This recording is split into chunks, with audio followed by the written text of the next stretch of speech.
My name is Bill Truels, and I'm going to talk today about the false narration which the Jfk pathologists used in the JFK assassination. It's kind of unusual. Pathologists can be pressured sometimes to provide another explanation, and we're going to go into some of the details here. The doctors at Parkland during the JFK assassination were pressured by LBJ to come up with a so-called deathbed confession. They wanted, LBJ had called Parkland Hospital, and he wanted to tell Dr. Crenshaw to come up with a deathbed confession. And Dr. Crenshaw said, well, Mr. Oswald is unconscious. And LBJ kept saying, I want a deathbed confession that Oswald was the killer. So LBJ was pressuring the doctors at Parkland.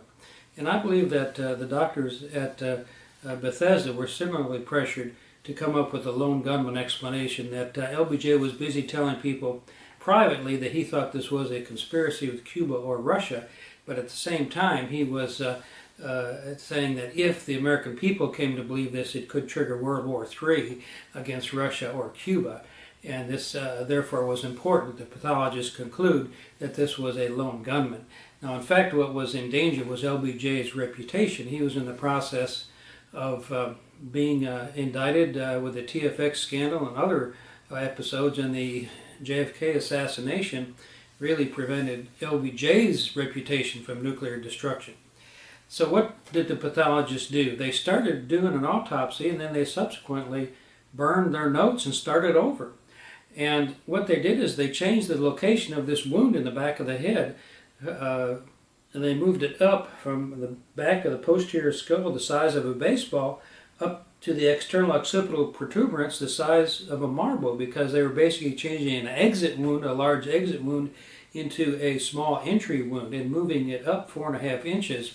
As Dr. Weck would say, Dr. Cyril Weck, that a 4-year-old child would know the difference between a large wound in the right posterior skull and a small one at the external occipital protuberance. How do you get confused and make such a dramatic change?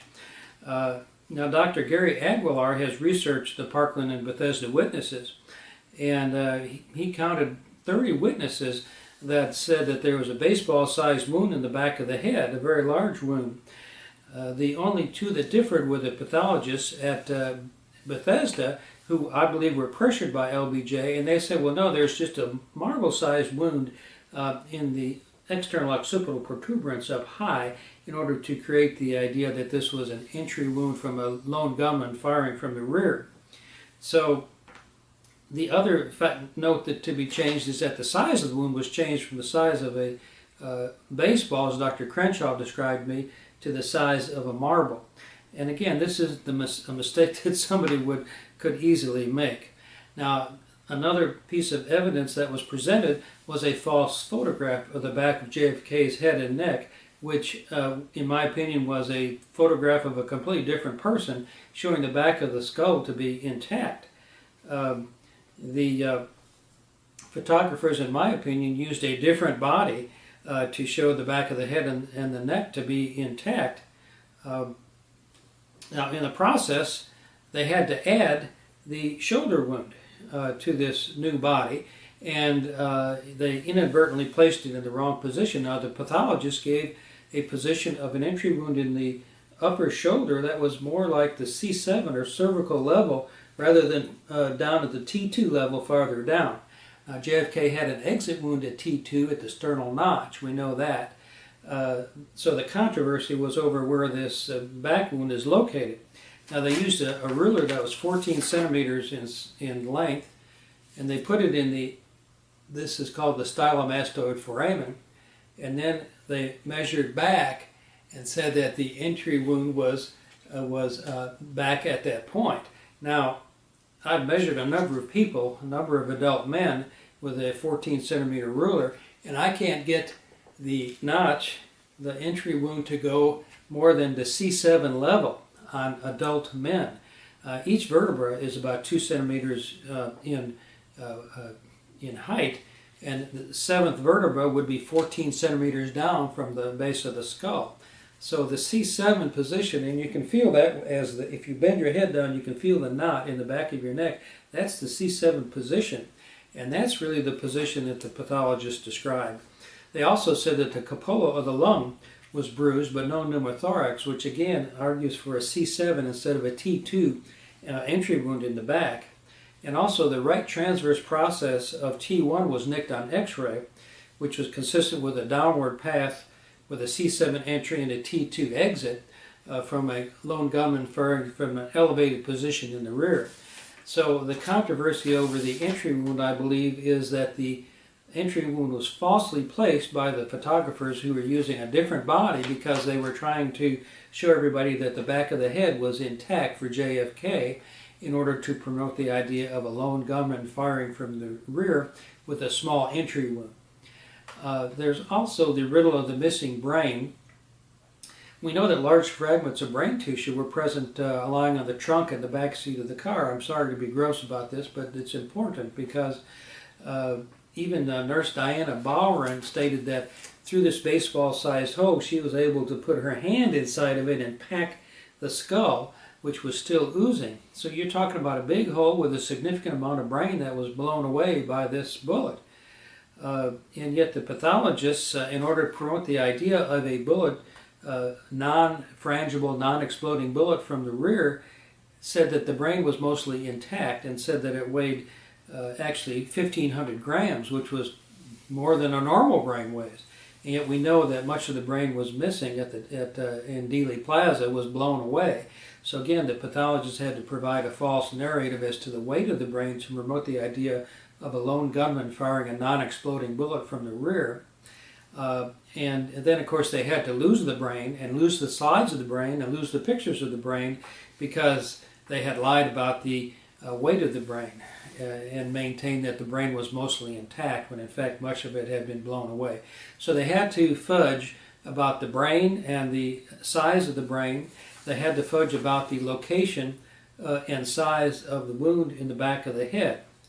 Now, most recently, Dr. Mantic and Dr. Cyril Wecht, and also an article by Jim Mars, determined, Dr. Mantic, that the 6.5 millimeter metal fragment seen on the skull X-ray was in fact an artifact. The density, optical density of that white circle on the skull X-ray was wrong, it was incorrect for what would have been a bullet at that point. And that this was added later by altering the X-ray and using a shadow box and other things to make a bright spot on that film. And Dr. Mantic has determined optical density-wise that this does not fit with a true X-ray of a bullet. And so we have evidence that the X-ray was also altered to promote the idea of a man shooting a 6.5 millimeter Carcano bullet from the rear. Now the question arises, what would you do if you were a military pathologist and you were pressured by your commander-in-chief who said, you're going to trigger World War III if you don't conclude that this was a lone gunman firing from the rear? So the pathologists burned their notes, and also Dr. Gerald Custer says that he was told to burn his logbook of x-rays that were taken. Dr. Ebersol had told him to burn the logbook. So it's amazing with these burned records that they didn't set off the smoke alarm there at the morgue by burning all these initial records that were taken. So there was a cover-up going on. The other cover-up that happened was that the news media comes along, and here you've got 30 witnesses, Bethesda and Parkland, that say there's a baseball-sized hole in the back of the head. You've got 2 pathologists who say, oh no, it was the size of a marble up high.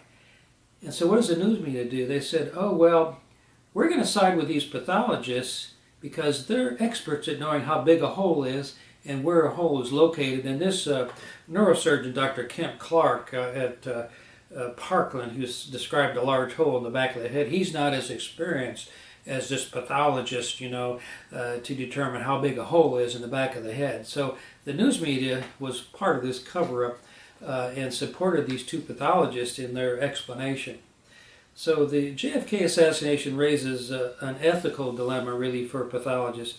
Do you simply report the truth as you were taught in medical school, or do you bow down to political pressure, provide a false narrative, which you are told is the greater good, and hope that history will forgive you. So what we're having here is the creation of a false history going into our history books.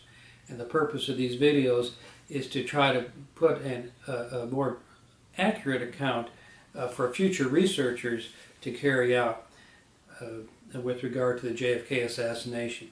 In the next video, we're going to talk about the acoustics and how this can also be used as evidence.